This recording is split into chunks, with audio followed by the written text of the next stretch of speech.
Сәлем достар, арнамызға қош келдіңіздер. Жазда таза ауада барынша ұзақ жүргің келеді, саябақта демалғың келеді, көкке жатып жайқалған гүлдердің хош иісіне бөленгің келеді. Алайда масалар шағып мазамызды алатыны рас. Енді осы масалардан құтылудың әдістерін айтамыз. Масаларға қарсы 10 иіс. Біріншісі ванилин.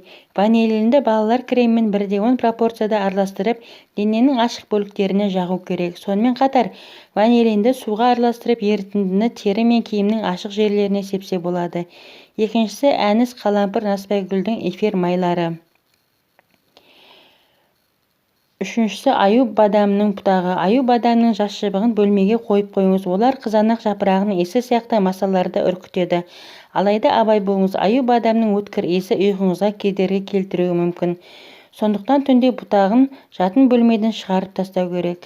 Қалампыр. 1 сақан суға 5 грамм қалампыр салып 15 минут қайнатыңыз. Қайнатпаның 10 тамшысын бір үлкен қасық кез келген әтірмен араластырып, дененің ашық жерлеріне жағыңыз. Осылайша 2 сағат бойы қыдыруға болады.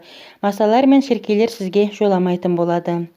Арша бұтақтары. Егер көкке демалуға шықсаңыз, алауға арша бұтақтарын тастай салыңыз.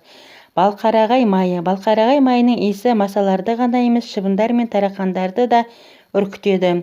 Жусан қайнатпасы. Жусан тамырының қайнатпасымен бетіңізді жуыңыз. Түймедақ.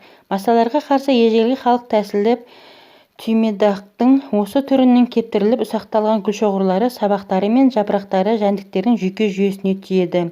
Бидайық қайнатпасы. Егерде масалар мен басқа да қан соратын жәндіктерді үркіту үшін ең көп таралған арамшөп бидайық тамырының қайнатпасы.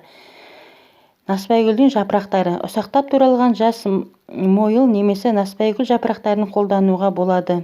Бөлмеге қойып қоюға немесе дененің ашық жерлеріне жағуға болады.